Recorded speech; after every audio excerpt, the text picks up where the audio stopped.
Sziasztok, itt vagyok Tiszalökön, ez pedig a Tiszalöki vízi erőmű. Ugye itt, ahogy látható, ott lehetnek valahol a turbinák, amiken ugye átfolyik a víz, és az termeli az áramot. Itt van egy szobor is van.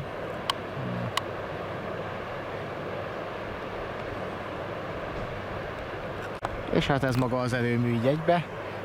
Itt van mellette a transformátortelep is.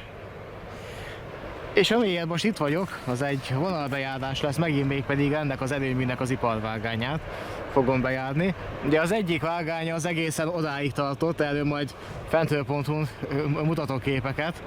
Ide ebbe az épületbe vezetett be. A másik vágány pedig ide a trafótelephez jött.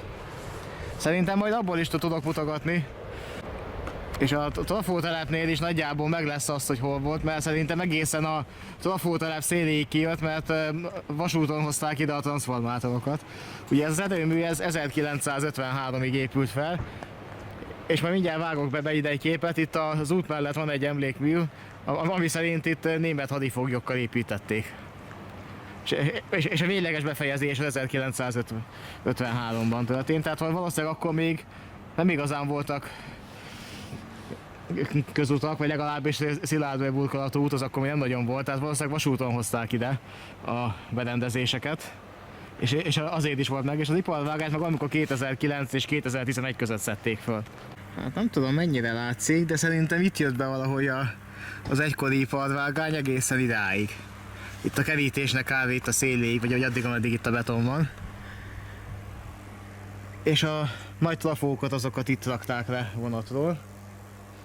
És egyébként már nagyon használták szerintem már a 90-es években se itt az iparvágányt, és végül 2009 és 2011 között valamikor szedték föl. A 2011-es Google utcaképen már nincs rajta, hát egyébként itt meg a velük. Tehát az erőműben megtermelt áram az érkezik itt ezekbe a vezetékekbe, és szerintem itt már feltranszformálás után megy a közműhálózatba. És néhány transformátor ott is van. Valami ezeket a túloldalra tették. De például azok a vezetékek azok nem mennek be ide. Itt ez az egy, az amelyik még ide is beérkezik.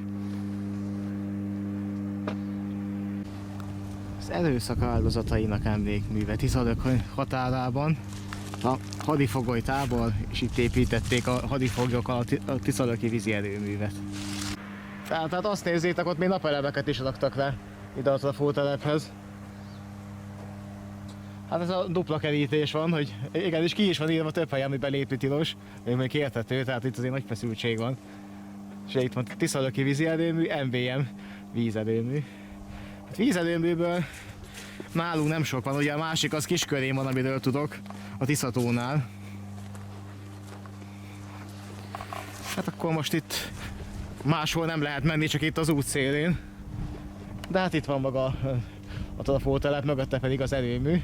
És bizony ide az egykori iparvágány ide vezetett be, de majd itt mindjárt, hogyha elérek a kerítés végéig, megmutatom az egykori kaput, amin keresztül bement az erőmű területére. És itt viszont megvannak a trafók is.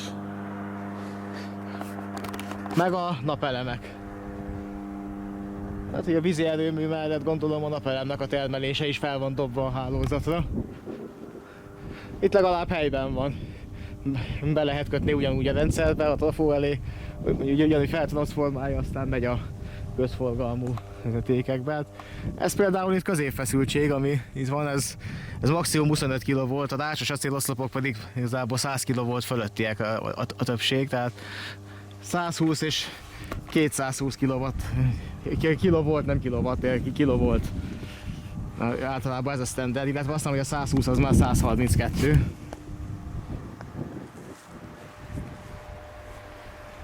Ezek pedig olyan szépen villámhárítók. Az egykori iparvágány kapuja. És bizony itt, ugye ismét itt volt egy váltó itt valahol. Itt volt a vágányzáró sorompó, szerintem itt a helye. És innen ismét egy vágány ment. És utána viszont ismét szétágazott, és az egyik ment egyenesen tovább, egészen a trafótelepig, a másik pedig az erőműbe be az épületig. És itt pedig szintén ott korábban már volt egy váltó, és akkor itt már két vágány jött idáig. És itt ment két vágány, tehát azért is ilyen széles a kapu, amit megmutatom még egyszer. Tehát ez a kapu azért is ilyen széles, mert ezen két vágány ment be. És itt sétálok most a vágányok helyén. És ott valahol ott a másik kapu után ágazott ketté a vágány, tehát ott még lehet, hogy a váltónak a maradványa meg lesz. És utána viszont egy vágányú pályaként ment tovább egészen a hídig, ami előtt becsatlakozott a 117-es vonalba. Tehát most itt valahol, és ott még az aszfaltban lehet, hogy vannak már vágánymaradványok. Hogyha nem azóta aszfaltozták, vagy nem aszfaltozták újra ezt a bejáratot, akkor itt még lehet, hogy lesznek símaradványok. Hát itt jöttek a vágányok, viszont úgy látom, hogy itt a helyét lerakták ilyen, hát ezekkel a betonelemekkel, de itt még két vágány volt, és még egy korabeli utcaképen itt még volt egy András kereszt kitéve. Még 2011-ben a vágány már akkor sem volt meg, viszont itt a kerítésen túl volt egy András kereszt.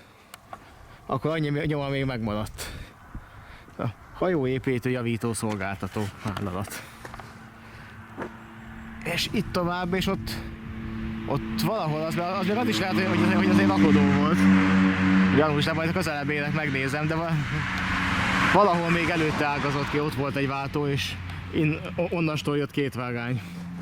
Tehát igen, itt valahol volt a kiágazás, tehát még az is lehet, hogy még itt előtte, mert szerintem ez itt egy rakodó volt, és azért is ágazott itt már ugye két vágányra, hogy itt lehessen az egyiken rakodni. És akkor valahol itt lehetett. Az biztos, hogy a fentről pont, ahogy néztem a régi felvételeket, még itt a kerítés előtt valahol, tehát szerintem itt. Itt lehetett valahol a váltó, de úgy látom már semmi nyoma nincsen. Hát a többit meg úgy nem.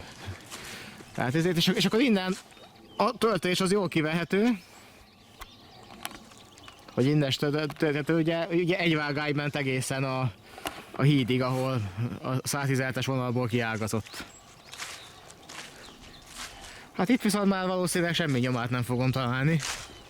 Viszont egy 2011-es utcaképnél az egyik átjáróban még volt egy símaradvány. A következő aszfaltozottban az lehet, hogy megvan még, ha azóta nem aszfaltoztak újra. És bizony itt van még a símaradvány. Akkor azóta se aszfaltozták újra, bizony. Tehát így már rögtön látszik, hol volt a nyomvonal. Ugye ennyi maradt az egykori iparvágányból. Ugye ezt nézzétek. A töltés viszont jól látszik. És hát errefele tovább, hát vágányból semmi nem maradt, még az ágyazatköröket is felszették. Viszont a magas töltés az itt jól megfigyelhető. És bizony, és ott már a vasúti átjáró jelzőtáblák is megvannak. Háttérben látszik már a fénysorompó is. Hát a fénysorompós átjáró után nem sokkal van a híd, és még azelőtt volt a kiágazás. De mindjárt odaérünk és megmutatom. Itt van egy szelvénykő 262-es számmal.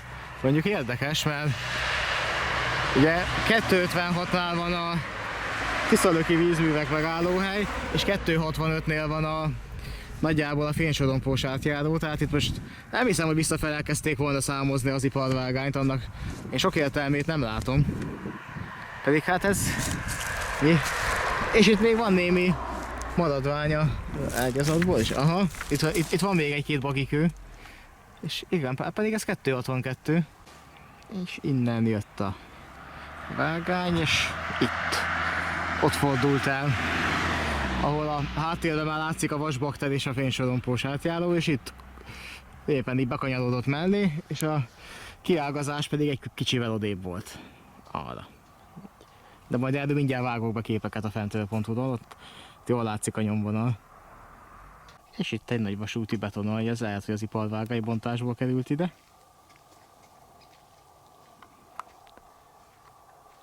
Ez meg valami jelzőmaradvány lehet szerintem. Valamilyen oszlopcsonka, az biztos. És hát mivel itt felső vezeték nem volt, ezért kizárás alapon csak jelző lehet. És egyébként itt megvan, itt elfele ment tovább.